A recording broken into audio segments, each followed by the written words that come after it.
मामला पंचायती जमीन के घपले का कि करोड़ों रुपए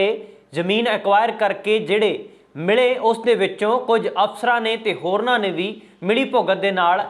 पंचायतां दे विच खात्यां विच पाउण दी बजाय व्यक्तियों नूं वंडे और वो किवें वंडे गए उसकी मुकम्मल जांच हाले हो ही रही सी क्योंकि विजिलेंस ब्यूरो ने मंजूरी मंगी सी 2 साबका IAS अफसरां के खिलाफ क्योंकि पेंडू ते पंचायत विभाग है महकमा जिहड़ा उस विच डायरैक्टर के तौर के उत्ते सेवावां निभा चुके ने जिस दे विच 2 साबका IAS अफसर ने और उन्हां दे खिलाफ विजिलेंस ब्यूरो ने कहा सी कि सानूं मंजूरी दित्ती जावे मुकदमा चलाउण दी। तो उन्होंने यह भी दावा किया सी कि अक्तूबर तो लैके वह फाइल है जी उस तरह टेबल पर पई है परसोनल विभाग दे विच और सानू अगे मुकदमा चलाउण की आग्या तक नहीं दी गई। ये मामला जदों सुर्खियां बनता है तो उस तो बाद मुख सकत्तर VK जंजुआ जिहड़े कहंदे ने कि आम आदमी पार्टी की सरकार है जिहड़ी जीरो टॉलरेंस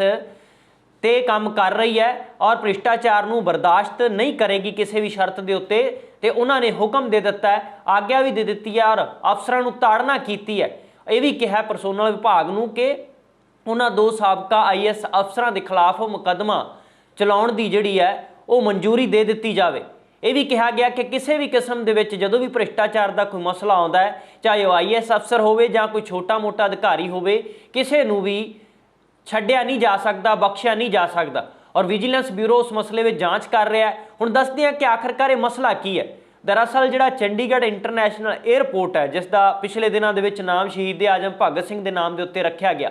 वो एयरपोर्ट के लिए जमीन एक्वायर की जानी सी पिंड जुहेर हेड़ी की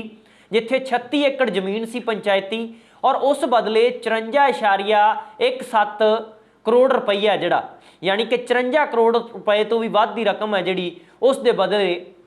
वो उस तो दी गई एक्वायर करने के बदले। हुण वो मामला ये आया कि जदों उस मसले दे विच जमीन के रेट दे तय किए गए और उसनूं जमीन के लिए जिहड़ा रकम दी गई वो ये मसला सामने आ गया कि मिली भुगत के नाल वो व्यक्तिगत तौर के उत्ते खात्यां विच पैसे पैंदे रहे कुछ फर्जी खाते भी हो सकता है बनाए गए होण जितों ये रकम कढ़वाई गई होवे पर ये सारियां गल्लां जांच का विषय सी पर इस दे विच पहलां ही एक मुकदमा भी दर्ज हो चुका है क्योंकि कैप्टन अमरिंदर सिंह की सरकार वेले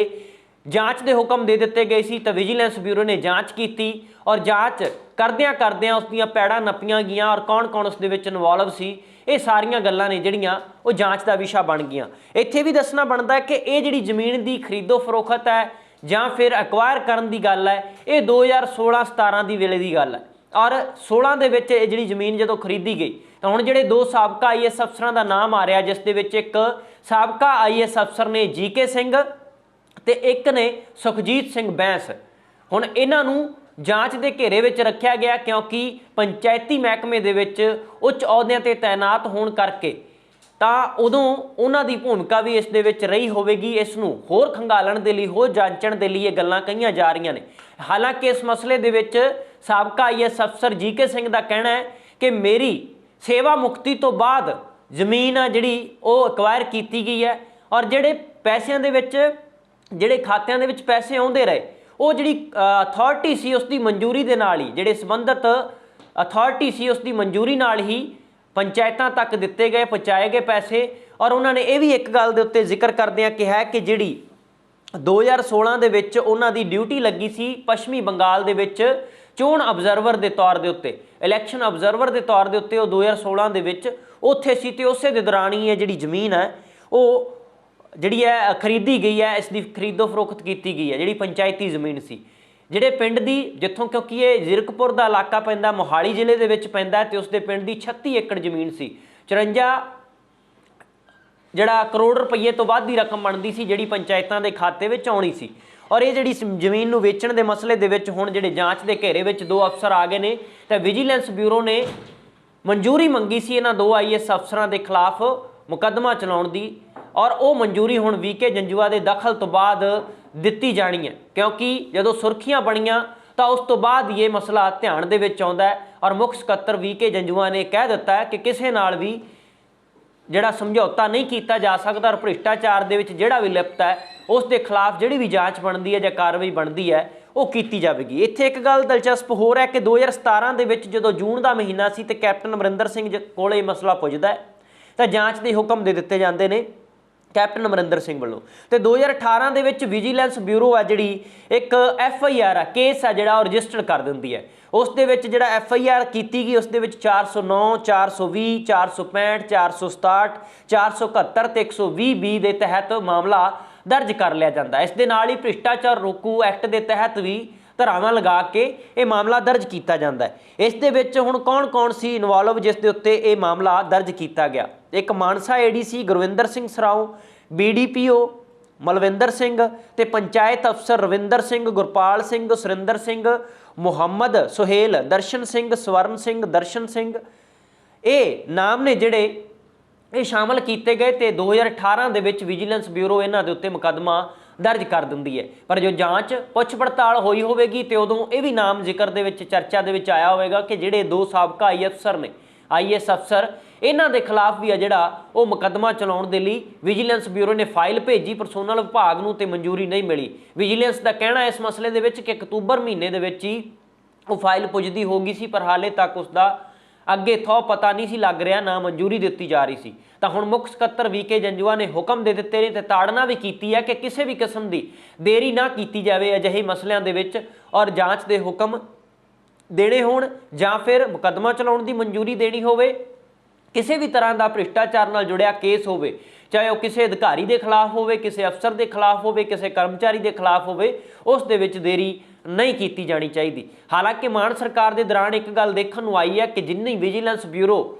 ਦੀਆਂ ਸਰਗਰਮੀਆਂ ਤੇਜ਼ ਹੋ ਗਈਆਂ ਨੇ, ਇੱਥੋਂ ਇਹ ਜਾਪਦਾ ਹੈ ਕਿ ਵਿਜੀਲੈਂਸ ਬਿਊਰੋ ਨੂੰ ਵੀ ਖੁੱਲ੍ਹਾ ਛੱਡ ਦਿੱਤਾ ਗਿਆ ਔਰ ਕਿਹਾ ਗਿਆ ਕਿ ਆਜ਼ਾਦੀ ਦੇ ਨਾਲ ਕੰਮ ਕਰੋ। ਹੁਣ ਇਸ ਦੇ ਵਿੱਚ ਕਾਂਗਰਸ ਪਾਰਟੀ ਦੇ ਜਿਹੜੇ ਸਾਬਕਾ ਮੰਤਰੀਆਂ ਦੇ ਉੱਤੇ ਕਾਰਵਾਈ ਹੋਈ, ਪਰ ਉਹ ਇਸ ਨੂੰ ਸਿਆਸੀ ਰੰਜਿਸ਼ ਦੱਸ ਰਹੇ ਨੇ ਕਿ ਸਰਕਾਰ ਦੀ ਮਨਸ਼ਾ ਗਲਤ ਹੈ। ਜਦੋਂ ਉਹਨਾਂ ਦੇ ਕੋਲ ਸਬੂਤ ਹੀ ਨਹੀਂ ਹੁੰਦੇ ਤੇ ਪਹਿਲਾਂ ਹੀ ਮੁਕੱਦਮੇ ਚਲਾ ਦਿੱਤੇ ਜਾਂਦੇ ਨੇ, ਕਿਸੇ ਦੇ ਬਿਆਨ ਦੇ ਆਧਾਰ ਦੇ ਉੱਤੇ ਮੁਕੱਦਮੇ ਚੱਲ ਜਾਂਦੇ ਨੇ। ਹਾਲਾਂਕਿ ਸ਼੍ਰੋਮਣੀ ਅਕਾਲੀ ਦਲ ਦੇ ਵੇਲੇ ਇੱਕ ਇਰੀਗੇਸ਼ਨ ਮਹਿਕਮੇ ਦੇ ਵਿੱਚ ਹੋਏ ਘੁਟਾਲੇ ਦੀ ਵੀ ਜਾਂਚ ਇਸੇ ਸਰਕਾਰ ਦੇ ਦੌਰਾਨ ਹੀ ਮੁੜ ਖੋਲ੍ਹਣ ਦੀ ਹੁਕਮ ਜਿਹੜਾ ਦਿੱਤਾ ਗਿਆ ਸੀ। ਤਾਂ ਹੁਣ ਦੇਖਦੇ ਹਾਂ ਕਿ ਜਿਹੜੀਆਂ ਇਹ ਜਾਂਚਾਂ ਖੁੱਲ੍ਹਦੀਆਂ ਨੇ ਜਾਂ ਫਿਰ ਜਿਹੜੇ ਮੁਕੱਦਮੇ ਦਰਜ ਪਹਿਲਾਂ ਤੋਂ ਹੋਏ ਨੇ, ਇਸ ਵਿੱਚ ਵੱਡੇ IAS ਅਫਸਰਾਂ ਦੀ ਭੂਮਿਕਾ ਕੀ ਰਹੀ ਹੈ, ਇਹ ਤਾਂ ਹੁਣ ਵਿਜੀਲੈਂਸ ਬਿਊਰੋ ਦੀ ਜਾਂਚ ਤੈਅ ਕਰੇਗੀ, ਮੁਕੰਮਲ ਹੋਵੇਗੀ ਜਦੋਂ। ਔਰ ਇਸ ਮਸਲੇ ਵਿੱਚ ਪਹਿਲਾਂ ਵੀ ਇੱਕ FIR ਹੈ ਜਿਹੜੀ ਉਹ 2018 ਦੇ ਵਿੱਚ ਦਰਜ ਹੋ ਚੁੱਕੀ ਹੈ, ਕਿਉਂਕਿ ਏਅਰਪੋਰਟ ਬਣਾਉਣ ਦੇ ਲਈ ਉਹ ਜ਼ਮੀਨ ਹੈ ਜਿਹੜੀ ਐਕਵਾਇਰ ਕੀਤੀ ਜਾਣੀ ਸੀ, ਐਕਵਾਇਰ ਕਰਨ ਦੇ ਬਦਲੇ ਉਸ ਦੀ ਰਕਮ ਦਿੱਤੀ ਜਾਣੀ ਸੀ, ਔਰ ਜਿਹੜੀ ਉਹ ਰਕਮ ਦਿੱਤੀ ਗਈ ਉਸ ਦੇ ਵਿੱਚ ਰੌਲਾ ਪੈ ਗਿਆ ਕਿ ਉਸ ਦੇ ਵਿੱਚ ਕੋਈ ਨਾ ਕੋਈ ਗੜਬੜੀ ਜ਼ਰੂਰ ਹੋਈ ਹੈ, ਕਿਉਂਕਿ ਮਸਲਾ ਕੋਈ 100 ਰੁਪਏ ਦਾ 1000 ਰੁਪਏ ਦਾ ਨਹੀਂ ਹੈ। ਪੂਰੇ ਜਿਹੜੇ 36 ਏਕੜ ਦੇ ਬਦਲੇ 54 ਕਰੋੜ ਰੁਪਈਆ ਜਿਹੜਾ ਬਣਦਾ ਸੀ ਉਹ ਰਕਮ ਅਦਾਇਗੀ ਹੋਈ। ਉਹਨਾਂ ਨਾਲ 54 ਕਰੋੜ ਦੇ ਵਿੱਚੋਂ ਪਰਸਨਲ ਵਿਅਕਤੀਗਤ ਤੌਰ ਦੇ ਉੱਤੇ ਜੇਬਾਂ 'ਚ ਕਿੰਨੇ ਪੈਸੇ ਗਏ ਔਰ ਪੰਚਾਇਤੀ ਖਾਤਿਆਂ 'ਚ ਕਿੰਨੇ ਪੈਸੇ ਗਏ, ਜਦੋਂ ਇਹ ਸਾਰੀ ਜਾਂਚ ਕਾਗਜ਼ ਇਕੱਠੇ ਕੀਤੇ ਜਾ ਰਹੇ ਨੇ, ਦਸਤਾਵੇਜ਼ ਇਕੱਠੇ ਕੀਤੇ ਜਾ ਰਹੇ ਨੇ। ਹਾਲਾਂਕਿ ਜੇਕਰ ਗੜਬੜੀ ਨਾ ਹੋਈ ਹੁੰਦੀ ਤਾਂ ਮੁਕੱਦਮਾ ਵੀ ਦਰਜ ਨਹੀਂ ਹੋਣਾ ਸੀ, ਪਰ 2018 ਦੇ ਵਿੱਚ ਕੈਪਟਨ ਅਮਰਿੰਦਰ ਸਿੰਘ ਦੀ ਸਰਕਾਰ ਵੇਲੇ ਮੁਕੱਦਮਾ ਵੀ ਇਸ ਮਾਮਲੇ ਦੇ ਵਿੱਚ ਦਰਜ ਹੋ ਚੁੱਕਾ ਹੈ। ਤਾਂ ਹੁਣ 2 ਸਾਬਕਾ IAS ਅਫਸਰ ਨੇ ਜਿਹੜੇ GK ਸਿੰਘ ਤੇ ਸੁਖਜੀਤ ਸਿੰਘ ਬੈਂਸ, ਇਹਨਾਂ ਦੇ ਖਿਲਾਫ ਜਿਹੜੀ ਹੁਣ ਕਾਰਵਾਈ ਕਰਨ ਦੀ ਜਾਂ ਮੁਸ਼ਕਲਾਂ ਇਹਨਾਂ ਦੀਆਂ ਵੱਧ ਗਈਆਂ ਨੇ। ਹਾਲਾਂਕਿ ਇਸ ਮਸਲੇ ਦੇ ਵਿੱਚ GK ਸਿੰਘ ਦਾ ਕਹਿਣਾ ਹੈ ਕਿ ਕਿਸੇ ਵੀ ਤਰ੍ਹਾਂ ਦੀ ਗੜਬੜੀ ਨਹੀਂ ਹੋਈ, ਔਰ ਜਦੋਂ ਇਹ ਪਰਚੇਜ਼ ਕੀਤੀ ਗਈ ਜ਼ਮੀਨ ਉਸ ਵਕਤ ਉਹ ਸੇਵਾ ਮੁਕਤੀ ਦੇ ਹੋ ਚੁੱਕੀ ਸੀ, ਔਰ ਨਾਲ ਹੀ ਉਹਨਾਂ ਨੇ ਇਹ ਵੀ ਕਿਹਾ ਕਿ 2016 ਦੇ ਦੌਰਾਨ ਉਹ ਚੋਣ ਅਬਜ਼ਰਵਰ ਦੇ ਤੌਰ ਤੇ ਵੈਸਟ ਬੰਗਾਲ ਦੇ ਵਿੱਚ ਗਏ ਹੋਏ ਸੀ, ਡਿਊਟੀ ਦੇ ਉੱਤੇ ਤੈਨਾਤ ਸੀ। ਔਰ ਇਹ ਸਾਰਾ ਕੁਝ ਜੇਕਰ ਕੋਈ ਡਿਊਟੀ ਤੇ ਅਫਸਰ ਹੁੰਦਾ ਤੇ ਪਿੱਛੋਂ ਕੀ ਉਹ ਆਪਣੇ ਅਹੁਦੇ ਤੇ ਜਿਹੜੀਆਂ ਜ਼ਿੰਮੇਵਾਰੀਆਂ ਮਿਲੀਆਂ ਨੇ ਨਿਭਾਉਂਦਾ ਜਾਂ ਨਹੀਂ ਨਿਭਾਉਂਦਾ। ਹਾਲਾਂਕਿ ਦਾਅਵਾ ਕੀਤਾ ਗਿਆ ਕਿ ਉਸ ਵਕਤ ਜਦੋਂ ਇਹ